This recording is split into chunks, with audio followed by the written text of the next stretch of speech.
से बोलिए जय माता दी। प्यारे भक्तों, आज सुनिए वैभव लक्ष्मी और माँ संतोषी की व्रत कथा। किसी गांव में अनेक लोग रहा करते थे और सभी अपने अपने कामों में मग्न रहते थे। किसी को किसी का चिंता फिक्री परवाह था ही नहीं, सब अपने से ही मतलब रखते थे। इसी कारण से भजन कीर्तन, भक्ति भाव, दया माया, परोपकार जैसे संस्कार कम हो गए। उस गांव में बुराइयां बढ़ गई थी।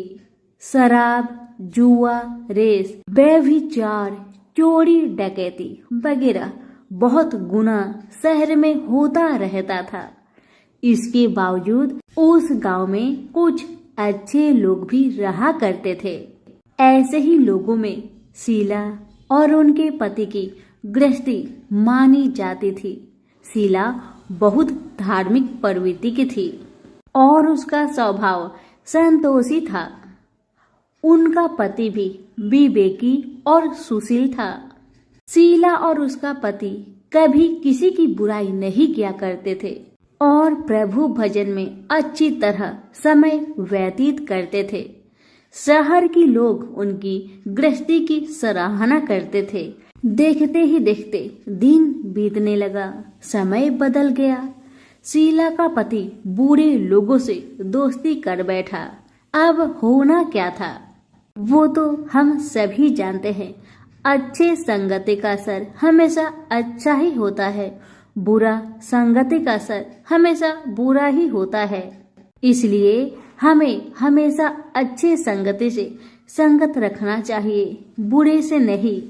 अब जब शीला का पति बूढ़े लोगों से दोस्ती कर बैठा, अब वह जल्द से जल्द करोड़पति बनने का ख्वाब देखने लगा। इसलिए वह गलत रास्ते पर चल पड़ा। फलस्वरूप वह रोडपति बन गया। कहा जाता है ना, लालच बुरी बला है, इसलिए लालच नहीं करना चाहिए। अपना ईमानदारी और मेहनत से आगे बढ़ना चाहिए। अब जब शीला का पति रोडपति बन गया, यानी रास्ते पर भटकते भिखारी जैसी उसकी हालत हो गई थी। शराब, जुआ, रेस, चरस, गांजा वगैरह बुरी आदतों में शीला का पति भी फंस चुका था। दोस्तों के साथ उसे भी शराब की आदत बुरी तरह लग गई थी।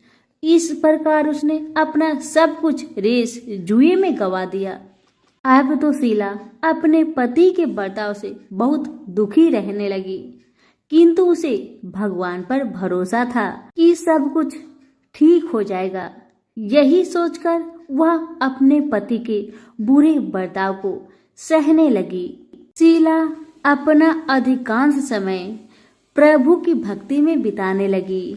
अचानक एक दिन दोपहर को उनके द्वार पर किसी ने दस्तक दिया। शीला ने द्वार खोलकर देखा कि एक माजी खड़ी थी। उनके चेहरे पर अलौकिक तेज निखर रहा था। उनकी आंखों में से मानो अमृत की वर्षा हो रहा था। उनका भव्य चेहरा करुणा और प्यार से छलक रहा था। उनको देखते ही शीला के मन में अपार शांति छा गई। सारी चिंता मिट गई। शीला के रोम रोम में आनंद छा गया। शीला उस माजी को आदर के साथ अपने घर ले आई।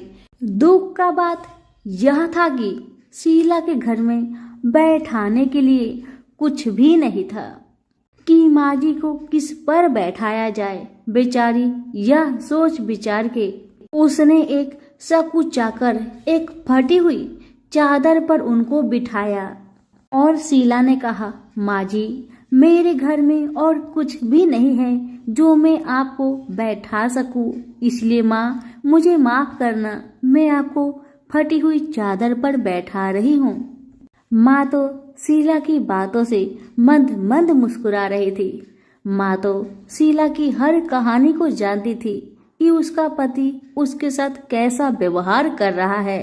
बेचारी कितने दुख में है।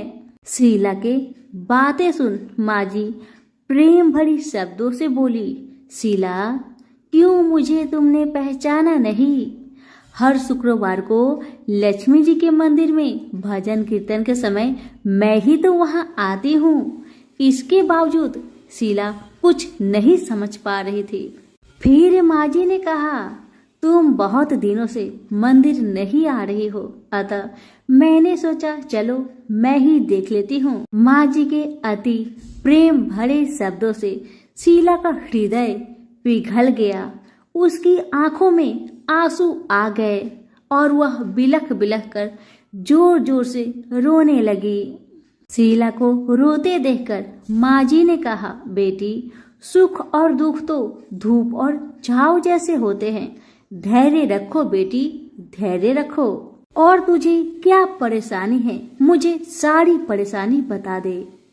माँ जी के व्यवहार से शीला को काफी संबल मिला और सुख की आस में उसने माँ जी को अपनी सारी दुख की कहानी सुना दी। कहानी सुनकर माँ जी ने कहा, कर्म की गति न्यारी होती है। हर इंसान को अपने कर्म भुगतने ही पड़ते हैं। इसलिए बेटी, तू चिंता मत कर, अब तू कर्म भुगत चुकी है। अब तुम्हारे सुख के दिन अवश्य आएगी। तू माँ लक्ष्मी जी की भक्त है। माँ लक्ष्मी जी तो प्रेम और करुणा की अवतार है। वे अपनी भक्तों पर हमेशा ममता छिड़कती है। इसलिए तू धैर्य रखकर माँ लक्ष्मी का व्रत कर, इससे सब कुछ ठीक हो जाएगा। तुम्हारा दुख दर्द सब समाप्त हो जाएगा और तुम्हारे घर में अन्न धन का भंडार भर जाएगा। बस श्रद्धा भक्ति से माँ लक्ष्मी का व्रत करो। माँ जी की बात सुन शीला पूछने लगी, माँ, व्रत की विधि दो, मुझे पता नहीं। तब माँ जी ने उसे व्रत की सारी विधि भी बताई। माँ जी ने कहा, बेटी, माँ लक्ष्मी जी का व्रत बहुत सरल है। उसे बड़े लक्ष्मी व्रत या वैभव लक्ष्मी व्रत कहा जाता है। यह व्रत करने वाले की सब मनोकामना पूरी होती है। वह सुख संपत्ति और यश प्राप्त करता है। शीला यह सब सुनकर आनंदित हो उठी। शीला ने संकल्प करके आंखें खोली तो सामने कोई नहीं था। वह विस्मित हो गई कि माँ जी कहाँ गई। अभी तो माँ जी मेरे सामने खड़ी थी। शीला को तत्काल यह समझने में देर नहीं लगी कि माँ जी कोई और नहीं, साक्षात माँ लक्ष्मी ही थी। दूसरे दिन शुक्रवार था। सवेरे स्नान करके स्वच्छ कपड़े पहनकर शीला ने माँ जी द्वारा बताई विधि से पूरे मन से श्रद्धा भक्ति से व्रत किया और आखिर में प्रसाद वितरण हुआ। यह प्रसाद पहले पति को खिलाया। प्रसाद खाते ही पति के स्वभाव में फर्क पड़ गया। माँ लक्ष्मी की कृपा से उसका पति जिस दिन प्रसाद खाया उस दिन अपनी पत्नी को मारा पीटा नहीं, सताया भी नहीं। शीला को बहुत अच्छा लगा। शीला के मन में तो अब पहले से भी ज्यादा वैभव लक्ष्मी व्रत के लिए श्रद्धा बढ़ गई। शीला ने पूर्ण श्रद्धा भक्ति के साथ 21 शुक्रवार तक वैभव लक्ष्मी व्रत किया। 21वें शुक्रवार को माँ जी के कहे मुताबिक उद्धापन विधि करके 7 स्त्रियों को वैभव लक्ष्मी व्रत की 7 पुस्तक उपहार में दी। फिर माता जी के धन लक्ष्मी स्वरूप की छवि को बंधन करके भाव से मन ही मन प्रार्थना करने लगी, हे माँ धन लक्ष्मी, मैंने आपका वैभव लक्ष्मी व्रत करने की मन्नत मानी थी। वह व्रत आज पूर्ण किया है। हे माँ, मेरी हर विपत्ति को दूर करो, हमारा सबका कल्याण करो। जिसे संतान ना हो माँ, उसे संतान देना। सौभाग्यवती स्त्री का सौभाग्य को माँ अखंड रखना। कुंवारी लड़कियों को मन भावन पति देना। जो आपका यह चमत्कारी वैभव लक्ष्मी व्रत करे, उनकी सब विपत्ति को दूर करना, सभी को सुखी रखना। हे माँ, आपकी महिमा अपार है। ऐसा बोलकर लक्ष्मी जी के धन लक्ष्मी स्वरूप की छवि को प्रणाम किया। व्रत के प्रभाव से शीला का पति अच्छा इंसान बन गया और अब शीला का पति मेहनत करके व्यवसाय करने लगा।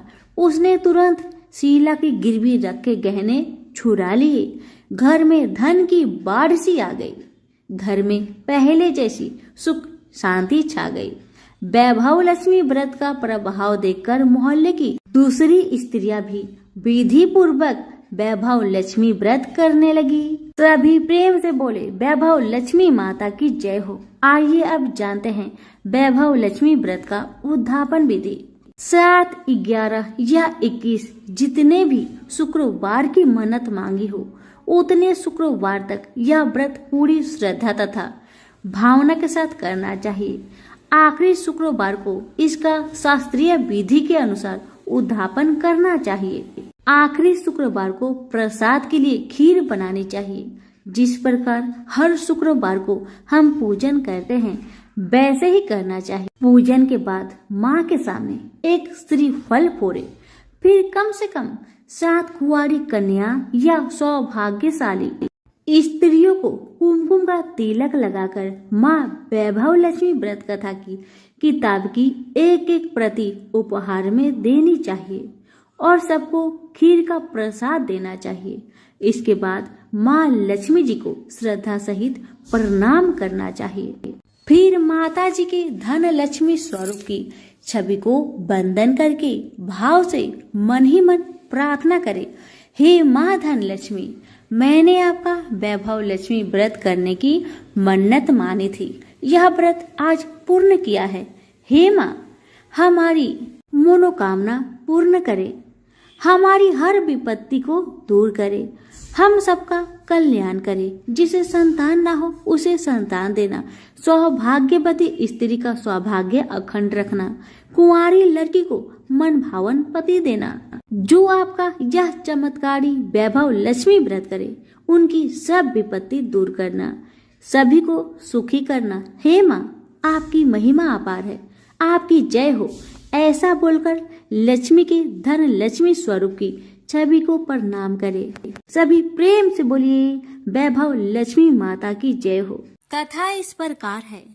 एक बुढ़िया माई थी, उसके 7 लड़के थे। 6 कमाने वाले थे और एक निकम्मा था, कमाता कुछ नहीं था। बुढ़िया माई अपनी 6 बेटों के लिए भोजन बनाती थी और उनको भोजन कराती और उनसे जो कुछ जूठन बचती वह 7वें बेटे को देती थी। एक दिन 7वां बेटा अपनी पत्नी से बोला, देखो मेरी माँ को मुझ पर कितना प्रेम है। वह बोली, क्यों नहीं, सबका जो जूठा तुमको खिलाती है। वह बोला, ऐसा नहीं हो सकता, मैं जब तक अपनी आंखों से ना देख लूं मैं मान नहीं सकता कि मेरी माँ मेरे साथ ऐसा कर सकती है। कुछ दिन बाद त्योहार आया। घर में 7 प्रकार के भोजन और चूरमे के लड्डू बने। अब सबसे छोटे लड़के ने यानी कि 7वें लड़के ने अपना सिर दुखने का बहाना बनाया और पतला चादर ओढ़कर रसोई घर में सो गया, ये देखने के लिए कि मेरी माँ मुझे जूठे भोजन देती है या फिर बनाई हुई ताजी भोजन देती है। लड़का झूठ मूठ का सोने के नाटक करके रसोई घर में सोया हुआ है। वह पतले चादर के अंदर से सब कुछ देख रहा था। तभी 6 भाई भोजन करने आए।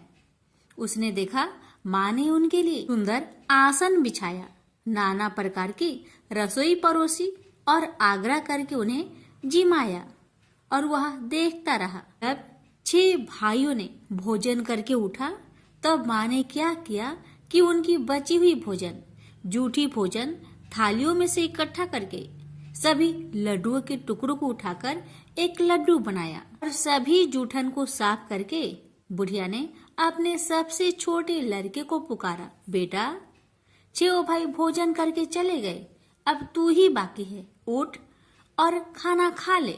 तब वह बेटा कहने लगा, माँ मुझे आज भूख नहीं लगा है, मुझे भोजन नहीं करना, मैं अब जहाँ नहीं रहूंगा, मैं परदेश चला जाऊंगा। अपने बेटे की बातें सुन माँ ने कहा, बेटा तू कल जाना चाहता है ना, कल क्यों जाएगा, तुम आज ही चला जा। तब बेटा बोला, हाँ माँ मैं आज ही चला जा रहा हूँ। यह कहकर वह घर से निकल गया। चलते समय पत्नी की याद आई। वह गौशाला में उपले थाप रही थी। वहां जाकर वह बोला, हम जावे परदेश, आवेंगे कुछ काल, तुम रहियो संतोष से, धर्म अपनो पाल। पत्नी बोली, जाओ पिया आनंद से, हमरो सोच हटाए, राम भरोसे हम रहे, ईश्वर तुम्हें सहाय। दो निशानी आपन, देख धरो में धीर, सुधी मती हमारी, बिसारियो रखियो मन गंभीर। पति बोला, मेरे पास तो कुछ नहीं, यह अंगूठी है, सुले और अपनी कुछ निशानी मुझे भी दे। पत्नी बोली, मेरे पास क्या है, यह गोबर से भरा हाथ। यह कहकर पति की पीठ पर गोबर के हाथ की थाप मार दी। अब पति चल दिया। चलते चलते दूर देश पहुंचा। वहां एक साहूकार की दुकान थी। वहां जाकर कहने लगा, भाई मुझे नौकरी पर रख लो। साहूकार को जरूरत थी तो वह बोला, रह जाओ।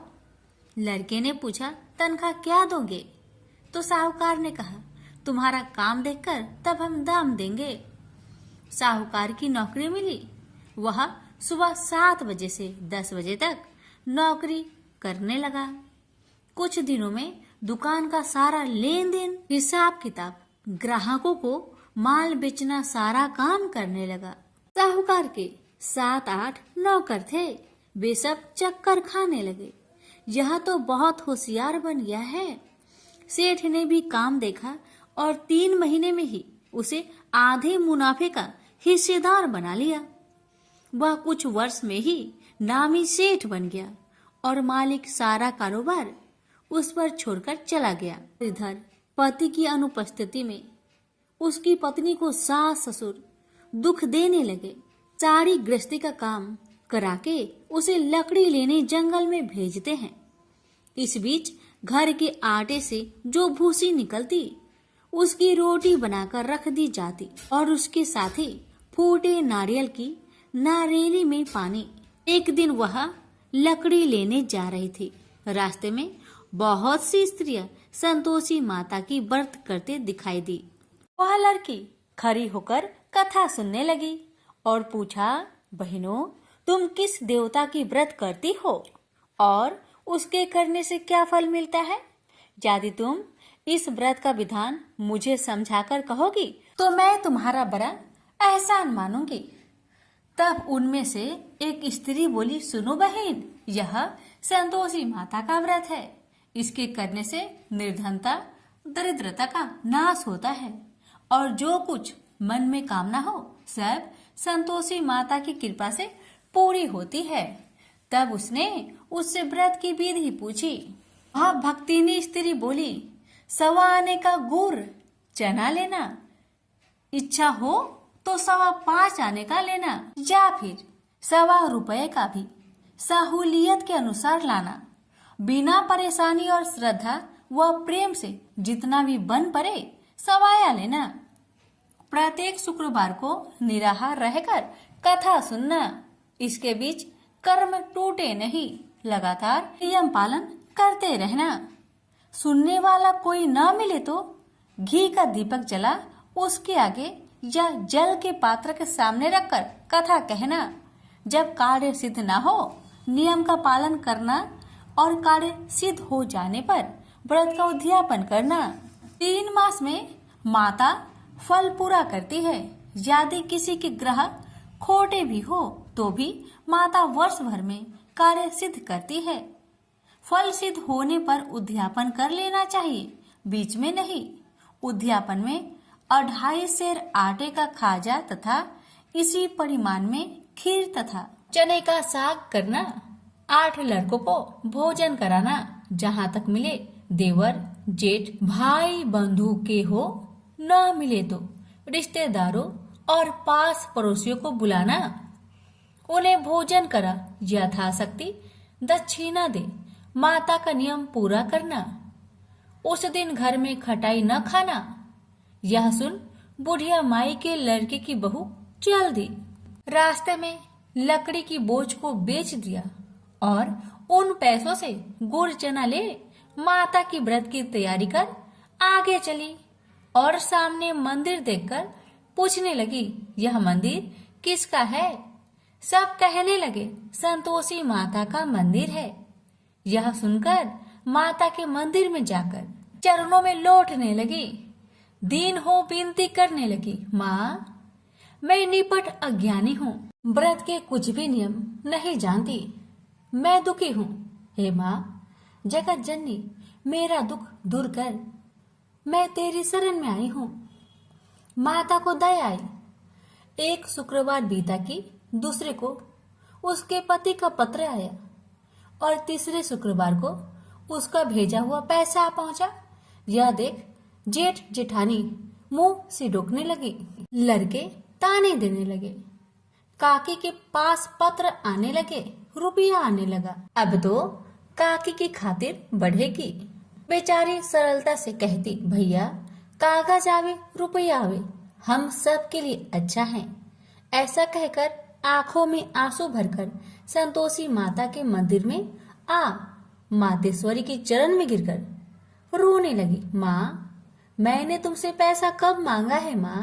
मुझे पैसे से क्या काम है माँ? मुझे तो अपने सुहाग से काम है। मैं तो अपनी स्वामी के दर्शन मांगती हूँ माँ। तब माता ने प्रसन्न होकर कहा, जा बेटी तेरा स्वामी आएगा। यह सुनकर खुशी से बावली होकर घर जा पहुंची, अपना काम काज करने लगी। अब संतोषी माँ विचार करने लगी, इस भोली पुत्री को मैंने कह तो दिया कि तेरा पति आएगा, लेकिन कैसे? वह तो इसे सपने में भी याद नहीं करता। उसे याद दिलाने को मुझे ही जाना पड़ेगा। इस तरह माता जी उस बुढ़िया के बेटे के पास जा सपना में प्रकट हो कहने लगी, साहूकार के बेटे तुम सो रहा है या जागता है? वह कहने लगा, माता मैं सोता भी नहीं जागता भी नहीं, कहो क्या आज्ञा है? माता कहने लगी, तेरे घर बार कुछ है कि नहीं? वह बोला, मेरे पास सब कुछ है माँ, माँ बाप है, पत्नी है, क्या कमी है माँ? माँ बोली, भोले पुत्र तेरी पत्नी घोर कष्ट उठा रही है, तेरे माँ बाप उसे परेशान कर रहे हैं, वह तेरे लिए तरस रही है, तू उसकी सुधि ले। वह बोला, हाँ माता जी यह तो मालूम है, परंतु जाऊं तो कैसे? परदेश की बात है, लेन देन का कोई हिसाब नहीं है, कोई जाने का रास्ता भी नहीं आता, कैसे चला जाऊं? माँ कहने लगी, मेरी बात मान, सवेरे नहा धोकर संतोषी माता का नाम ले, घी का दीपक जला, दंडवत कर दुकान पर बैठ, देखते देखते तेरा सारा लेन देन चुक जाएगा, जमा का माल बिक जाएगा, साज होते होते धन का भारी ढेर लग जाएगा। माता की बात मानकर वह नहा धोकर संतोषी माता को दंडवत घी का दीपक जला। थोड़ी देर में देने वाले रुपए लाने लगे, लेने वाले हिसाब लेने लगे, कोठे में भरे सामान की खरीदारी नगद दाम में दे सौदा करने लगे। शाम तक धन का भारी ढेर लग गया। मन में माता का नाम ले चमत्कार देख प्रसन्न होकर घर ले जाने के वास्ते गहना कपड़ा सामान खरीदने लगा। यह काम से निपट तुरंत घर को रवाना हुआ। उधर उसकी पत्नी जंगल में लकड़ी लेने जाती है। लौटते वक्त माता जी के मंदिर में विश्राम करती है। वह तो उसके प्रतिदिन रुकने का जो स्थान ठहरा। धूल उड़ती देख वह माता से पूछती है, हे माता यह धूल कैसे उड़ रही है? माता कहती है, हे पुत्री तेरा पति आ रहा है, अब तू ऐसा कर लकड़ियों के 3 बोझ बना ले, एक नदी के किनारे रख और दूसरा मेरे मंदिर पर व तीसरा अपने सिर पर। तेरे पति को लकड़ियों का गट्टर देख मोह पैदा होगा, वह यहाँ रुकेगा, नाश्ता पानी खाकर माँ से मिलने जाएगा। तब तू लकड़ियों का बोझ उठाकर जाना और चौक में गट्टर डालकर जोर से आवाज देकर कहना, लो सासू जी लकड़ियों का गट्टर लो, भूसी की रोटी दो, नारियल की खोपरे में पानी दो, आज मेहमान कौन आया है? माता जी बहुत अच्छा कहकर वह प्रसन्न मन से लकड़ियों के 3 गट्टर बनाई, एक नदी के किनारे पर और एक माता जी के मंदिर पर रखा। इतने में मुसाफिर आ पहुंचा। सूखी लकड़ी देख उसकी इच्छा उत्पन्न हुई कि हम यहीं पर विश्राम करें और भोजन बनाकर खा पीकर गांव जाए। इसी तरह रुककर भोजन बना, विश्राम करके गांव को गया। सबसे प्रेम से मिला। उसी समय सिर पर लकड़ी का गट्टर लिए वह उतावली सी आती है। लकड़ियों का भारी बोझ आंगन में डालकर जोर से 3 आवाज देती है। लो सासू जी, लकड़ियों का गट्टर लो, भूसी की रोटी दो, आज मेहमान कौन आया है। यह सुनकर उसकी सास बाहर आकर अपने दिए हुए कष्टों को भुलाने हेतु कहती है, बहू ऐसा क्यों कहती है, तेरा मालिक ही तो आया है। आ बैठ, मीठा भात खा, भोजन कर, कपड़े पहन, गहने पहन। उसकी आवाज सुन उसका पति बाहर आता है। अंगूठी देख व्याकुल हो जाता है और माँ से पूछता है, माँ यह कौन है। माँ ने कहा, बेटा यह तेरी पत्नी है। जब से तू गया है तब से सारे गांव में भटकती फिरती है, घर का कामकाज कुछ नहीं करती, 4 पहर आकर खा जाती है। वह बोला, ठीक है माँ, मैंने इसे भी देखा और तुम्हें भी। अब दूसरे घर की ताली दो, मैं उसमें रहूंगा। माँ बोली, ठीक है, जैसी तेरी मर्जी। तब वह दूसरे मकान की तीसरी मंजिल का कमरा खोल सारा सामान जमाया। एक दिन में ही राजा के महल के जैसा ठाट बाट बन गया। अब क्या था, बहू सुख भोगने लगी। इतने में शुक्रवार आया। उसने पति से कहा, मुझे संतोषी माता का व्रत उद्यापन करना है। पति बोला, खुशी से कर लो। वह उद्यापन की तैयारी करने लगी। जेठानी के लड़कों को भोजन के लिए कहने गई। उन्होंने मंजूर किया, परंतु पीछे से जेठानी ने अपने बच्चों को सिखाया, देखो भोजन के समय खटाई मांगना, जिससे उसका उद्यापन पूरा ना हो। अब तो बच्चे जिमने आए, खीर खाना पेट भर के खाए, परंतु बाद में खाते ही कहने लगे, हमें खटाई दो, खीर खाना हमको नहीं भाता, देखकर आरुचि होती है। वह कहने लगी, भाई खटाई किसी को नहीं दी जाएगी, यह माँ संतोषी का प्रसाद है। लड़के उठ खड़े हुए, बोले, पैसे लाओ। भोली बहू कुछ जानती नहीं थी, वह उन बालकों को पैसे दे दिए। लड़के उसी समय हट करके इमली खटाई ले खाने लगे। यह देखकर बहू पर माताजी ने कोप किया। राजा के दूत उसके पति को पकड़कर ले गए। जेठ जेठानी मन माने वचन कहने लगे, लूट लूट कर धन इकट्ठा कर लाया है, अब सब मालूम पड़ जाएगा जब जेल की मार खाएगा। बहू से यह सहन नहीं हुआ। रोती हुई बहू माताजी के मंदिर गई। कहने लगी, हे माता, तुमने क्या किया, हंसाकर अब भक्तों को रुलाने लगी। माता बोली, बेटी तूने उद्यापन करके मेरा व्रत भंग किया है। वह कहने लगी, माता मैंने कुछ अपराध किया है क्या? मैंने तो भूल से लड़कों को पैसे दे दिए थे, मुझे क्षमा करो, मैं फिर तुम्हारा उद्यापन करूंगी। माँ बोली, अब भूल मत करना। माँ कहती है, अब भूल नहीं होगी, अब बतलाओ वो कैसे आएंगे। माँ बोली, जा पुत्री, तेरा पति तुझे रास्ते में आता मिलेगा। वह निकली, राह में पति आता मिला। वही पूछी, कहाँ गए थे? वह कहने लगा, इतना धन जो जमाया है उसका टैक्स राजा ने मांगा था, वह भरने गया था। वह परेशान हो बोली, भला हुआ, अब घर को चलो। कुछ दिन बाद फिर शुक्रवार आया। फिर वह बोली, मुझे माता का उद्यापन करना है। पति ने कहा, करो।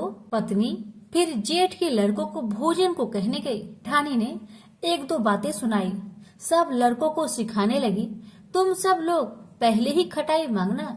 लड़के भोजन से पहले कहने लगे, हमें खीर नहीं खाना, हमारा जी बिगड़ता है, कुछ खटाई खाने को दो। वह बोली, खटाई किसी को नहीं मिलेगा, आना हो तो आओ। वह ब्राह्मण के लड़के को लाकर भोजन कराने लगी। यथाशक्ति दक्षिणा की जगह 1-1 फल उन्हें दिया। संतोषी माता प्रसन्न हुई। माता की कृपा होते ही 9वें मास में उसके चंद्रमा के समान सुंदर पुत्र प्राप्त हुआ। पुत्र को पाकर प्रतिदिन माताजी के मंदिर में जाने लगी। माँ ने सोचा, यह रोज आती है, आज क्यों न आए, इसके घर चलो। यह विचार कर माता ने भयानक रूप बनाया। गुड़ चने से सना मुख, ऊपर सूर्य के समान होठ, उस पर मक्खियां भीन भीन कर रही थी। दहली पर पैर रखते ही उसकी सास चिल्लाई, देखो रे देखो, कोई चुड़ैल डाकिन चली आ रही है। लड़कों, इसे भगाओ, नहीं तो किसी को खा जाएगी। लड़के भागने लगे, चिल्लाकर खिड़की बंद करने लगे। बहू रोशनदान में देख रही थी। प्रसन्नता से पगली बन चिल्लाने लगी, आज मेरी माँ मेरे घर आई है, आज मेरी माता मेरे घर आई है। वह बच्चों को दूध पीने से हटाती थी। इतने में सास का क्रोध फट पड़ा। वह बोली, क्यों उतावली हुई है? बच्चे को पटक दिया। इतने में माँ के प्रताप से लड़के ही लड़के नजर आने लगे। वह बोली, माँ, जिसका मैं व्रत करती हूँ, यह वही संतोषी माता है। सबने माता जी के चरण पकड़ लिए और विनती कर कहने लगे, हे माता, हम मूर्ख हैं, अज्ञानी हैं। तुम्हारे व्रत की विधि हम नहीं जानते। व्रत भंग कर हमने बड़ा अपराध किया है। जग माता, आप हमारा अपराध क्षमा करो। इस प्रकार माता प्रसन्न हुई। बहू को प्रसन्न हो जैसा फल दिया, वैसा माता सबको दे। जो पढ़े उसका मनोरथ पूर्ण हो, जो सुने उसका भी मनोरथ पूर्ण हो। प्रेम से बोलिए संतोषी माता की जय।